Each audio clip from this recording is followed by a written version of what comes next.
Bonjour à tous, bienvenue dans cette vidéo qui va concerner le déballage, la présentation et le test de cette paire d'écouteurs de chez Tautronix, le modèle TTEP002. Il s'agit en fait d'une paire d'écouteurs filaires intra-auriculaires avec réduction de bruit active.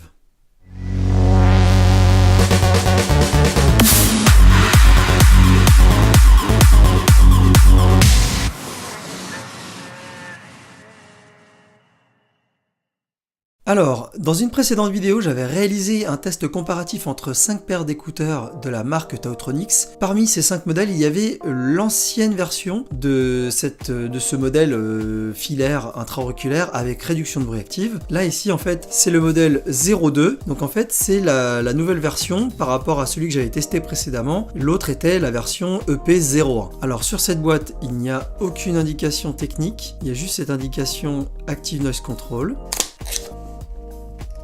On aperçoit les écouteurs et le boîtier qui doit justement servir au noise control. À l'intérieur, on y retrouve également un adaptateur pour les avions, un câble USB vers micro USB pour la recharge du système de noise control, des embouts de rechange, la notice d'utilisation et une petite pochette de transport.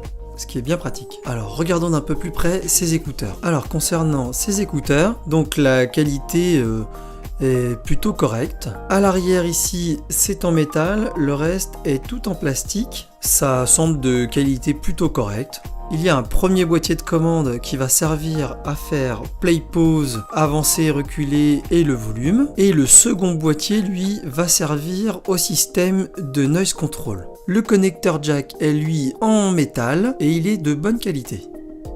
Donc nous voici dans la seconde partie, j'ai donc réalisé quelques essais avec ces écouteurs Tautronix EP02. Donc voici mon avis. Au sujet du design, je le trouve correct, les écouteurs sont légèrement travaillés. Pour ce qui est des boîtiers aussi, le boîtier de commande lui, il est vraiment très simple. Et le boîtier de noise control, il est en métal et c'est plutôt joli. Pour ce qui est du câble utilisé, c'est un câble plutôt standard, il faut voir dans le temps si c'est relativement robuste ou pas. Concernant l'autonomie de ce boîtier de noise control, donc je n'ai pas été jusqu'à vider la batterie, je l'ai utilisé environ 3 heures. J'avais préalablement bien rechargé la batterie au maximum, comme c'est préconisé. Pour ce qui est du son de ces écouteurs, alors il est vraiment bien meilleur que sur la version précédente, les EP01. Les basses sont assez correctes, les médiums aussi, les aigus sont légèrement absents, donc ça rend l'écoute un tout petit peu étouffée, mais ça reste quand même relativement correct. Par contre, comme sur la version précédente, une fois que le système de noise control est actif, on a le volume qui augmente. Et par contre, dans cette version-là, ça améliore un tout petit peu la qualité audio. Donc c'est plutôt intéressant de l'avoir actif.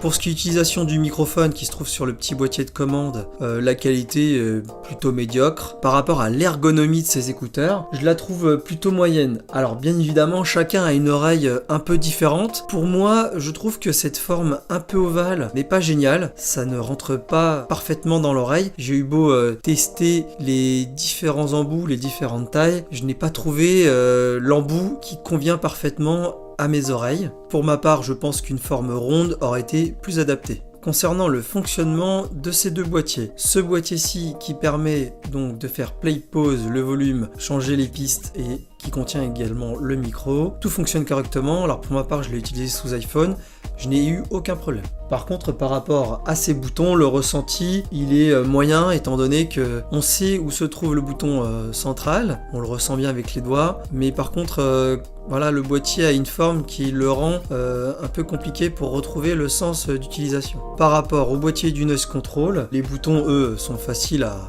ressentir. Il y a 2 boutons. Le système est plutôt efficace, je trouve, dans un environnement bruyant, avec des bruits continus, aussi des bruits extérieurs, ça marche assez bien. Alors comme ce sont déjà des écouteurs type intra-auriculaire, donc ça atténue déjà une bonne partie des sons extérieurs, donc c'est assez efficace. Et par rapport au système de noise control, alors comme je l'ai déjà dit, le volume augmente lorsqu'on active la fonctionnalité. Je ne sais pas pourquoi il y a cette augmentation de volume, mais en tout cas elle y est. Et on a ce petit bouton M qui sert au monitoring. Le monitoring, qu'est-ce que c'est? C'est une réduction de la musique dans ses écouteurs et ça permet d'écouter tous les bruits autour de soi. Si par exemple quelqu'un veut nous parler, on appuie sur ce bouton-là, ça réduit tout de suite le son de la musique dans les écouteurs et on entend parfaitement la personne qui nous parle. Pour conclure, ces écouteurs de chez Taotronics, les EP002, la technologie de réduction de bruit Noise Control avec monitoring du coup est à un prix plutôt abordable puisque ces écouteurs sont à 39,99€ et la qualité audio est plutôt correcte par rapport à ce prix. Donc je les trouve plutôt pas trop mal. À choisir, bien évidemment, ne prenez pas les EP01 que je trouvais justement avec une qualité audio plutôt pas terrible. Ceux-là sont vraiment une très bonne mise à jour. Alors bien évidemment, ils coûtent 10€ de plus, mais ils valent beaucoup plus le coup que la précédente génération. Voilà, j'en ai terminé avec ces écouteurs de chez Taotronics, les EP002. Si vous avez des suggestions, des remarques, ou si vous souhaitez que je réalise des tests complémentaires, surtout par rapport à l'autonomie du système de Noise Control, n'hésitez pas à l'indiquer dans les commentaires de cette vidéo. N'oubliez pas de mettre un like si vous avez apprécié cette vidéo, et à vous abonner à ma chaîne. Sur ce, je vous dis à très bientôt dans une prochaine vidéo. Ciao ciao!